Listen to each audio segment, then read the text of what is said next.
네, 안녕하세요. 여러분들의 최고의 투자 파트너 코인 대장입니다. 자, 오늘도 여러분들과 함께 요 비트코인에 관련해서 또 이야기를 나눠보고자 또 영상을 촬영을 하게 되었는데요. 자, 지금 현재 영상 촬영하고 있는 시간, 9월 5일 목요일 7시 45분을 지금 막 지나가고 있습니다. 자, 오늘 약간 좀 영상을 찍으면서 조금씩 발음이 셀 수가 있어요. 왜냐하면, 막 계속 막 비트코인 빠지니까 저도 좀 짜증이 나가지고 좀 나가가지고 여러분들 소주 한 잔 좀 하고 왔는데, 아무래도 이제 확실히 소주는 여러분들 피로회복제가 맞습니다. 피로회복제가 맞아요. 이거 좀 마시니까 그래도 비트코인이 좀 빠져도 기분이 아까보다 좀 덜 나쁜 것 같아요. 자, 어찌됐든 지금 약간 비트코인 요 시장 자체가 굉장히 계속 좋지 않은 방향으로 이렇게 흘러가고 있는데, 자, 지금 여러분들께 말씀드릴 이 영상에서는 앞으로 비트코인의 움직임이 저는 사실 단기적으로 봤을 때는 하락이다 라고 이제 좀 베팅을 하고 있는 사람이고요. 자, 그럼 이 하락이 나올 수밖에 없는 요런 이유와 그렇다고 해서 이제 이 비트코인이 영원한 하락이냐, 요거에 대해서도 여러분들께 말씀을 좀 드려볼 거고요. 자, 그럼 이게 영원한 하락이 아니다라고 했을 때 우리는 지금 이 하락을 이용을 해서 어떻게 돈을 벌어야 되는가, 자, 요런 부분에 대해서 오늘 여러분들께 영상으로 말씀을 드려보도록 하겠습니다. 자, 그럼 바로 시작해 보도록 할게요. 자, 보시게 되면 현재 이제 이 비트코인의 움직임을 봤을 때 여러분들 얼마입니까? 자, 아직까지도 57K를 돌파하지 못하고, 자, 지금 이 56K 부근에서 계속 왔다 갔다 하고 있는 이런 모습을 우리에게 보여주고 있습니다. 자, 여러분들 뭐 아무래도 이제 비트코인이 아시다시피 지금 이렇게 뭐 계속 크게 올라가지 못하는 이런 모습을 보이는 건 당연하죠. 자, 왜냐하면은 사실 지금 우리가 이렇게 생각을 해야 돼요. 자, 비트코인이 지금 여기서 제대로 올라가지 못하는 모습을 우리에게 보여주는 이유는, 자, 지금 비트코인이 사람들이 다 얘기를 하기를, 자, 이제 조금 있으면 9월 18일에 여러분들 FOMC 회의에서 뭘 한다? 바로 금리 인하를 진행을 할 겁니다. 자, 그러면 이 금리 인하를 진행을 하게 되면은 이것 때문에 앞으로 가격이 계속해서 오르는 거 아니냐, 그럼 이런 것들 때문에 지금 사야 되는 거 아니냐라고 하면서 이제 많은 사람들이 당연히 매수를 진행을 할 수밖에 없는, 자, 이러한 상황이 만들어지고 있죠. 자, 그런데 우리가 이 금리 인하라는 게 사실 하나의 좀 함정이다라고 여러분들이 생각을 하셔야 되는 게, 자, 우리가 이 금리 인하만 했다 하면은 자산의 가격이 오른다? 뭐 이거는 반은 맞죠. 하지만 이 금리 인하의 여러분들 성격이 과연 어떤 성격을 띠고 있는가에 대해서 우리가 좀 생각을 해봐야 되거든요. 우선 첫 번째로는 최근에 여러분들 아시다시피 미국이 이제 뭐 경기 침체니 많이 뭐 이런 얘기들이 최근에 많이 나와주기 시작을 했는데, 자, 이거는 아직까지 여러분들 사람들이 다 눈치 보기를 하고 있어요. 왜냐? 자, 이제 이번 주에 여러분들 미국에서 경제 캘린더에서 뭐가 발표가 됩니까? 바로 미국의 실업률이 딱 이렇게 발표가 되기 때문에 실질적으로 이 실업률, 그리고 조만간에 요 실업수당 청구 건수가 확실하게 발표가 되기 전까지는요, 이게 지금 그 경기 침체니 많이 이런 것들을 얘기를 하는 게 딱히 그렇게 의미가 있는 건 아니다. 자, 이제 9월 5일 목요일, 이건 미국 현지 시간으로 이제 실업수당 청구 건수가 발표가 될 거기 때문에, 자, 내일이면 이제 어느 정도 결과가 나올 겁니다. 자, 그런데 실업수당 청구 건수는 저는 뭐 이전에 영상에서도 말씀을 드렸지만 우리가 예상을 했던 것보다 예상치를 하회할 수 있는, 자, 이런 모습을 충분히 보여줄 수 있다고 생각을 해요. 왜냐하면 최근에 실질적으로 이제 이런저런 뉴스나 이런저런 지표들을 봤을 때 미국이 지금 고용이 증가를 하고 있기 때문에 제조업 지수나 이런 것들이 조금씩 올라가고 있고요. 그러면서 이번에 뭐 무역 수지나 공장 수주 이런 지금 지표들이 모두 다 올라가는 이런 모습들이 나와줬었잖아요. 그쵸? 그렇기 때문에 지금 뭐 실업수당 청구 건수가 우리가 예상했던 것보다 많이 낮게 나오거나, 아니면 이제 실업률이 우리가 생각했던 것보다 훨씬 더 이제 높게 나오는 이런 모습을 보여주게 되면서 막 갑자기 이렇게 시장이 확 출렁일 거다라고 저는 생각을 하지는 않습니다. 근데 문제는 뭐냐면, 자, 어찌됐든 지금 이 실업수당 청구 건수가 이렇게 뭐 좋게 나오든지 말든지, 실업률이 좋게 나오든지 말든지,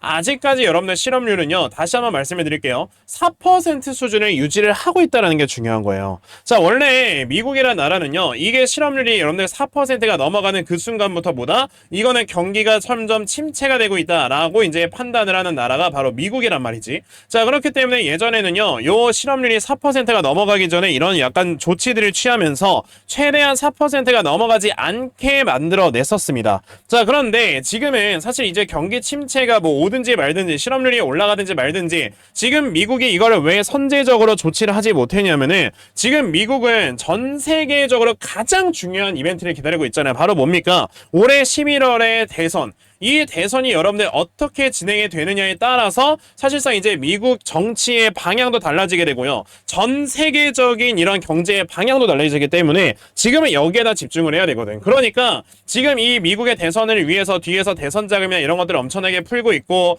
그런 와중에 여러분들 당연히 뭐 이런 것들을 뭐 하나하나 다 신경을 쓸 수 있다? 못합니다. 그러니까 지금은 이 대선이라는 큰 빅 이벤트가 기다리고 있고, 그리고 이게 여러분들 굉장히 큰 하나의 불확실성이잖아요. 누가 될지 모르니까. 자, 그렇기 때문에 지금은 미국이 선제적으로 조치를 하지 못한 것이다. 그렇기 때문에 미국은 지금 이미 실업률이 4%대에 올라와 있는 거는요, 이미 경기가 침체가 되어 있다라는 건데, 이걸 이제 사람들이 4%라는 이런 숫자에 너무나도 익숙해져 버리다 보니까 이거는 침체가 아니다라고 이제 사람들이 받아들이는 것뿐이에요. 자, 그러면 경기 침체가 와 있는 상황에서의 지금 이제 하는 금리 인하는 당연히 경기 침체가 더 이어지면 안 되기 때문에 하는 금리 인하다라는 성격을 띠고 있습니다. 그쵸? 자, 그리고 이번에 금리 인하가 된다고 하더라도 어차피 대선이 이제 진행이 됐을 때, 자, 여기에서 이제 어쨌든 대통령이 누가 당선이 되느냐에 따라서 앞으로의 방향도 달라지는 거다 보니까, 그래서 지금 각 기업이나 이런 각 회사들이 고용이나 이런 것들 조금씩 이렇게 딜레이 시키고 있고요. 투자나 이런 것들도 딜레이를 시키고 있다 보니까 아무래도 지금 이 침체는 조금은 더 이어질 수 있다라는 이런 뒷배경에 깔려있는 금리 인하인 거지. 자, 그러면 우리가 생각을 해볼게요. 자, 지금까지 여러분들 역사를 봤을 때 최근에 여러분들 어쨌든 비트코인의 이 움직임은, 자, 나스닥과 어느 정도는 좀 커플링을 하면서 움직이고 있다라는 거 다들 알고 계실 겁니다. 자, 그러면 이제 이 과거에 한 2000년도부터 시작을 할게요. 2000년도부터 시작을 해가지고, 오케이, 그럼 미국이 이제 경기가 둔화가 된다라든지 아니면 경기가 침체가 된다라는 이런 뒷배경을 깔아놓고 금리를 인하를 시켰을 때, 그때 나스닥이 과연 어떻게 움직였는가, 이런 것들을 우리가 살펴본다면 비트코인의 앞으로의 향방을 우리가 조금 생각을 해볼 수 있을 거다라고 생각을 할 수 있겠죠. 자, 그래서 제가 이제 굵직굵직한 사건들을 총 4개를 가지고 와봤는데, 자, 첫 번째는 여러분들 다들 기억을 하실 겁니다. 2001년 언제입니까? 9월 11일입니다. 이때 여러분들 뭐 있었어요? 자, 미국에서 9.11 테러가 일어났던 날이죠. 자, 이때는요, 순간적으로 이제 미국이란 나라가 테러를 당하게 되면서, 그로 인해서 이제 미국이 이제 순간적으로 경기가 엄청나게 나빠질 거다라는 전망이 생겼고, 그러면서 이제 미국이 갑자기 금리 인하를 진행을 했을 때가 바로 2001년 9월이었어요. 자, 그러면 우리가 나스닥 차트를 한번 보자 이거야. 자, 이거 나스닥 차트입니다. 자, 나스닥 차트를 봤을 때 2001년 9월에 금리 인하를 진행을 했는데, 자, 9월이면 여러분들 요때입니다. 그쵸? 2001년 9월 3일. 자, 이건 이제 주봉이에요. 자, 그러면 우리가 생각을 해봅시다. 자, 이때 당시에 어느 정도 경기가 둔화가 될 거다라는 것 때문에 금리 인하를 했어요. 오케이. 그래서 금리 인하를 해가지고 그 효과를 조금 올라오긴 했어. 그래, 이건 잘했지. 하지만 여러분들 그 뒤로 계속해서 이게 올라만 갔느냐? 자, 보시게 되면 이제 2001년 9월에 금리 인하를 진행을 하고요. 그 다음에 이제 2002년 4월, 5월, 6월, 7월, 8월 이때는 계속 하락을 하고, 그 다음부터 여기서는 이제 박스권을 만들기 시작을 하더니, 그나마 조금씩 이제 우상향을 보여주게 되면서, 자, 여기 금리 인하를 했던 이 시점까지 다시 회복을 하는데 얼마나 걸린다? 자, 대략적으로 6년이라는 시간이 걸렸다. 이게 왜 그러는 거냐면, 자, 어느 정도 경기가 둔화가 된다, 소비가 둔화가 된다, 경기가 침체가 된다, 이런 거는요, 한 달 만에 나타나는 이런 지표들이 아니기 때문에 그래요. 이러한 것들이 한번 전망에 나와주게 되고, 그러면서 사람들의 소비가 둔화되고, 그러면서 이제 기업들의 매출액이 악화가 되면서, 그런 기업들이 매출액이 악화되니까 당연히 고용을 둔화를 시키고, 고용을 둔화를 시키면서 당연히 실업률이 높아지고, 그러면서 이제 어떻게 된다? 기업들은 돈이 없으니까 이제 투자나 이런 것들도 점점점 이렇게 안 하게 되는, 그러니까 위축이 되는 이런 상황이 만들어지면, 이런 것들이 사이클이 한번 돌아가야지만 확실하게 우리 눈에 가시화가 되는 거거든요. 그러다 보니까 이때 당시에도 금리 인하를 진행을 했지만 한순간에 경기가 살아나는 모습은 보여주지 않고, 무려 여러분들 이 나스닥이라는 미국의 이 시장이 무려 6년 동안 박스권에 갇혔다라는 걸 보실 수 있어요. 그런 다음에 여러분들 미국에서 또 이제 금리 인하를 진행했던 게 언제냐면, 자, 기억을 하시죠? 2007년 그리고 2008년, 이거 조금만 공부하신 분들이면 다 아실 텐데, 자, 2007년 2008년 여러분들 뭐야? 글로벌 금융위기. 자, 그래서 2007년 9월에 여러분들 미국이 선제적으로 금리 인하를 시작을 합니다. 자, 보시면 2007년 9월 달이면 여러분들 언제냐면요, 자, 차트를 봤을 때 요때네요. 2007년 9월 달. 자, 보시게 되면 2007년 9월 달에 요때고, 자, 여기에서 이제 금리 인하를 분명히 진행을 했는데, 자, 당연히 금리 인하의 효과로 단기적으로는 올라가는 모습을 보였지만, 이 다음에 어떻게 됐어요, 여러분들? 자, 쭉 엄청나게 하락을 했어요. 왜냐하면은 아까 말씀드렸죠. 여기에서 이제 이런 글로벌 금융이기 때문에 경기에 대한 둔화가 어느 정도 예측이 됐고요. 그런 것 때문에 이제 미국이 선제적으로 금리 인하를 했을 때 이것 때문에 살짝 오르긴 하지만 결과적으로 여러분들 이 2008년도에 어떻게 됐습니까? 서브프라임 모기지 사태가 딱 터지기 시작을 하면서 어떻게 돼? 시장이 미친 듯이 하락을 했는데 아까 말씀드렸죠. 이러한 지금 경기 침체나 이런 것들을 배경으로 했을 때는요. 이 경기 침체에 관한 것들이 확실하게 우리 눈에 가시화가 되려면 어느 정도 사이클이 지나야 된다. 그게 딱 1년이 지난 시점에 나타난 거예요. 자, 그러면서 이제 여기서 한 차례 충격을 딛고 그 다음부터 여러분들의 모든 악재가 해소가 됐으니까 이제 시장은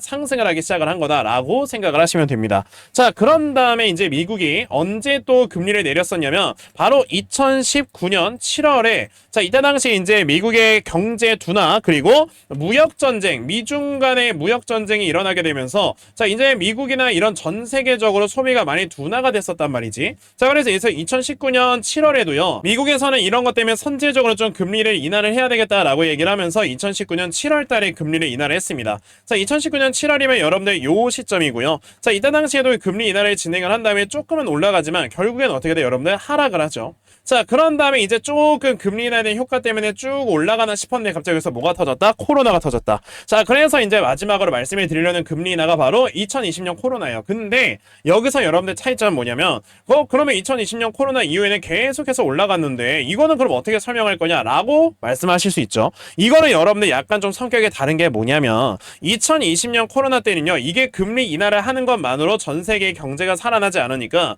돈을 같이 풀었잖아요. 자, 그래서 이때 당시에 그러니까 나스닥의 전체적인 차트를 보게 되면 자, 여기에서 여러분들 M2 그러니까 우리가 통화량이라고 하죠. 자, M2의 증가량이 이런 식으로 올라왔었다가요. 갑자기 코로나 때 M2의 증가량이 이렇게 올라간 거거든요. 그러니까 이 과거에 20년 동안 풀었던 돈의 양보다 코로나 시절 때 풀었던 돈의 양이 더 많거나 혹은 같다라는 겁니다. 그만큼 이 코로나 때는요. 어마어마하게 많은 유동성을 증가를 시키고 그러면서 미국의 부채를 엄청나게 떠안으면서 그러면서 이제 이렇게 시장을 엄청나게 상승을 시켰던 겁니다. 자, 그러면 아까 제가 커플링 된다고 말씀드렸죠. 그러면 이제 비트코인으로 돌아와서 그럼 비트코인은 과연 2019년 7월에 어떻게 움직였느냐? 미중 무역 갈등 때 과연 어떻게 움직였느냐? 이거 봐야 될 거 아니에요. 자, 보시게 되면 2019년 7월의 데이터가 마침 여기 있으니까 자, 봅시다. 2019년 7월의 데이터를 제가 딱 이렇게 보여드릴 건데 자, 이때 당시에 여러분들 보시면 비트코인이 어떻게 됐어? 고점을 한번 찍었습니다. 그런 다음에 이제 당연히 미국에서 금리 인하를 했으면 올라가야 되잖아. 안 올라가요. 떨어져요. 왜? 경제가 둔화가 되니까 당연히 여러분들 경기가 한번 둔화되기 시작하면은 자산이 뭐 올라가고 말고 이런 거 없습니다. 경기가 둔화되는데 여러분들 장사가 없어요. 왜냐하면은 경기가 둔화가 되면 이거에 대한 결과는 뭘로 오는 거냐면 디플레이션으로 오거든요. 디플레이션이라는 건 뭐야? 인플레이션의 반대말로 이 뭐 실물이라든지 아니면 자산이라든지 이거의 가격이 상승을 하는 것보다 실질적으로 내가 들고 있는 현금의 가치가 올라가는 게 여러분들 디플레이션이잖아요. 그러니까 당연히 이제 비트코인 같은 경우도 당연히 여기서 장사 없죠. 쭉 하락을 하지 않습니까? 그쵸? 그런 다음에 아까 말씀드렸던 것처럼 이제 요 금리 인하에 대한 효과로 인해서 어느 정도 경기가 좀 안정화가 되려고 하니까 자, 쭉 올라가다가 이제 코로나 터지고 급락 한번 나왔잖아요. 그치? 근데 이제 급락 이후에 아까 말씀드렸던 것처럼 자, 유동성을 풀었기 때문에 그 유동성의 힘으로 굉장히 많이 끌어올리는 이런 모습을 보여줬다. 오케이. 그럼 지금까지 금리나 역사를 다 살펴봤어. 그쵸? 자, 그러면 이제는 뭘 봐야 되는 거냐면 오케이. 그럼 이제도 이제 어찌됐든 올해 9월 18일에 이제 금리 인하가 예정이 되어 있는데 이 금리 인하는 여러분들 바로 경기 침체를 여러분들 그 배경으로 하고 있는 이런 금리 인하다 보니까 자, 그럼 과연 이 경기 침체를 배경으로 했던 이 금리 인하 이후에는 바로 비트코인의 가격이 올라갈 것인가? 올라가지 않아요. 올라가지 않습니다. 이거는 제가 100% 장담합니다. 자, 그러면 아까 제가 여러분들께 말씀드렸던 그럼 코로나 때처럼 돈을 풀면 되지 않느냐? 아까 제가 말씀드렸죠. 지금까지 풀어놨던 이런 통화량의 양보다 코로나 때 풀었던 통화량이 더 많아요. 그럼 여기에서 여러분들 지금은 계속 미국에서 양적 긴축을 하려고 하고 있는 이런 상황인데 이런 상황 속에서 갑자기 여기서 통화량을 또다시 증가시킨다? 미국 진짜 망합니다. 미국만 망하는 게 아니고 거의 뭐 선진국 반열에 들어가 있는 이런 나라들 다 망해요. 그러면 이제는 유동성이 증가가 되지 않는 이런 상황 속에서 금리만 인하를 하는 거다 보니까 당연히 이 금리 인하를 한 다음에 여러분들 어떻게 된다? 당연히 비트코인의 가격은 더 추가적으로 빠질 수가 있는 거고요. 그러면서 우리가 생각을 해야 되는 건 뭐냐면 자, 그러면 이제 아까 말씀드렸죠. 경기 침체라는 게 한번 전망이 나온 다음에는 한 사이클을 돌아서 1년 후에 이런 결과치가 나오기 때문에 정말 비트코인의 가격은 여기서 더 추가적으로 많이 빠질 수가 있는 자, 이런 모습도 우리가 진짜 아예 그냥 뭐 배제를 하면 안 된다라는 거지.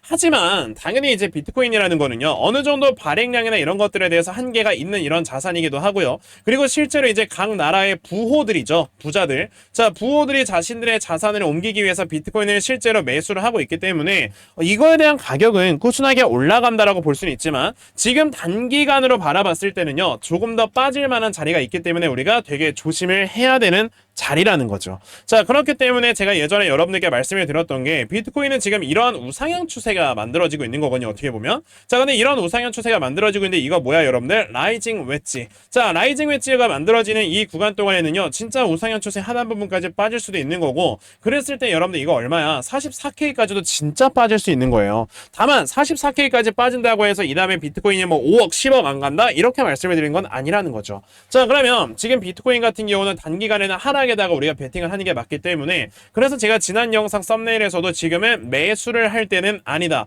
그렇다고 매도를 할 때는 더더욱 아니다 라고 말씀을 드렸어요. 왜? 오히려 이럴 때는 매수를 지금 하는 게 아니고 더 저점에서 매수를 해야 되고, 오히려 매도를 할 것보다는 차라리 내가 현금이나 이런 것들을 모아놓고 그 돈으로 나중에 저점이 딱 나왔을 때 여기에서 한 번에 매수를 진행을 해야 된다는 거죠. 왜? 그 다음에 올라갈 때는 경기 침체라는 악재 모두 다 해소되고, 그러면서 지금 미국에 있는 대선까지도 모두 다 완료가 된 상황에서 이런 가격이 나올 거기 때문에, 분명히 모든 악재와 불확실성이 해소가 되어 있는 상황에서 올라가는 비트코인의 이런 가격 상승폭은 지금까지 우리가 보지 못했던 비트코인의 어마어마한 상승을 우리에게 보여주게 될 거다라고 여러분들이 생각을 하시면 된다라는 겁니다. 게다가 지금 전에 여기까지 만약에 44K 구간까지 떨어지게 되면 그러면 이거는 이전에 있었던 이 전저점마저도 깬다라는 건데, 도대체 무슨 근거로 그런 얘기를 하느냐라고 볼 수 있겠죠. 자, 이때 당시에 여러분들 비트코인의 가격이 굉장히 많이 빠졌던 이유는 딱 하나면 뭐야 여러분들? 바로 이 엔캐리 트레이드가 청산이 됐기 때문인 거죠. 근데 엔캐리라는 거는요, 말 그대로 엔화가 지금 굉장히 지금까지 수십 년간 쌓아왔기 때문에 굉장히 저렴했기 때문에,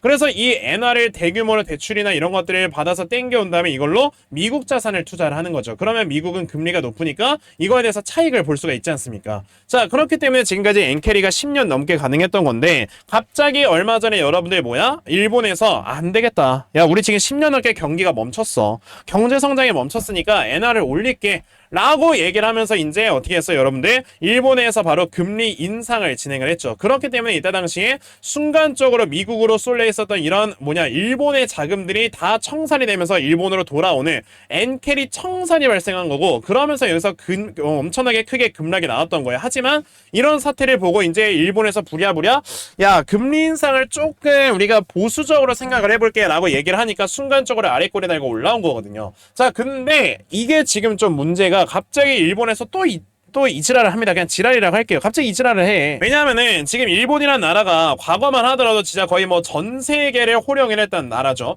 과거에 진짜 한때는 이 도쿄 한 지역의 이 부동산의 가격이 미국 전체의 이러한 부동산의 가격보다 비쌌을 때가 있었으니까 정말 전 세계를 호령하던 나라였죠. 이제 그런 나라가 지금 거의 뭐 20년 가까이 거의 경제 성장이 멈춰 있다 보니까 일본이 이거를 가만히 있을 수는 없죠. 그러니까 이제 더 이상 안 되겠다, 우리 이제 금리를 인상을 시킬게 라고 하면서 금리 인상 계속 할게 라고 얘기를 하니까 지금 또 엔캐리 청산이 진짜 한 번 더 나올 수 있는 거예요. 이거는 지금 미국에서 계속 하지마 이렇게 푸시를 하고 있긴 하지만, 사실상 이거는 일본이 자신들의 나라가 이게 계속 생존을 하느냐 마느냐가 달려있기 때문에 이건 정말 미국 말 여러분들 이제는 안 들을 수 있어요. 왜냐하면은 이제 미국이라는 나라의 위상이 예전만큼 못하거든. 자, 그렇기 때문에 이제 요번에 정말 일본에서 갑자기 기습적으로 금리 인상 한 차례 더 0.25%를 진행을 한다?